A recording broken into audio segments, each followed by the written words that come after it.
in fact, at the moment as we speak. So you'll have a better understanding as to what in the world happened last night. People on Twitter saying, no, it was a dream. We'll wake up and realize that this didn't happen. What happened?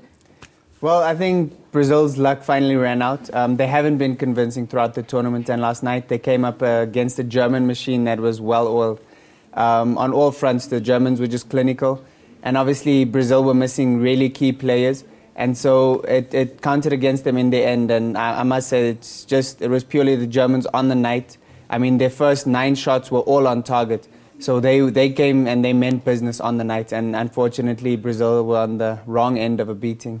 I can imagine. Now, let's discuss some of the missing links there. You did mention some of the players who were not there, Neymar, Thiago Silva. Do you think that they could have changed things? This is speculation, but do you think it could have been different had they been there? I definitely believe so, especially Thiago Silva. Thiago Silva is the leader of the team. A lot of people know that Neymar is their talisman because he's their go-to guy in terms of attack.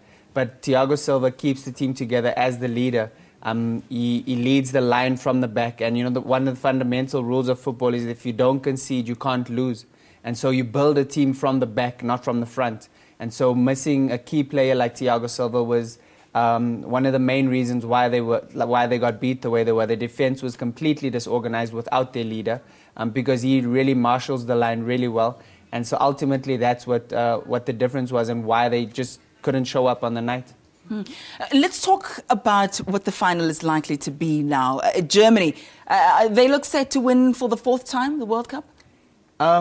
I mean, after a performance like this, they would probably go on and be odds-on favourite. But I don't expect the final to be anything like this semi-final was last night. I think going into the semi-final, it's going to be a lot tighter. And obviously, they'll come up against Netherlands or Argentina, so they'll expect a lot tougher game.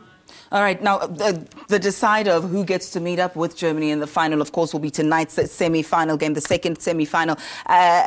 Will Argentina cope without Angel Di Maria? Do you think it's likely that they'll have a good showing? They are going to miss him because he has been one of their better players at this tournament. But they do have replacements. What's good for them is that Sergio Aguero has returned from an injury, so he looks likely to play. So they have replacements for him, unlike Brazil, who didn't really have like-for-like replacements. So they might not miss Di Maria as much as Brazil missed their players. So tonight's game, I don't see a blowout like we had last night. It's going to be a lot closer. It's going to be a good game of football, I think. Any predictions? For my money, I would say the Netherlands are probably going to go through. And for the first time, we're likely to have a European winner, World Cup winner on South American soil. It's never happened before, and I think the final will be an all-European final. So I do believe Netherlands will come through tonight, and the final should be an all-European final. The coveted game was obviously Brazil-Argentina, and unfortunately that game might happen on Saturday instead of Sunday. Oh, okay, let's leave it there for now. Thank you so much for that analysis. Mark Haskins, it seems to have some political undertones when you talk about a European game on South American soil, but I'll leave that. That's just my political analysis coming to the fore. This is sport. I must remind myself that I'm doing sports now. This is what happens when Valen is absent.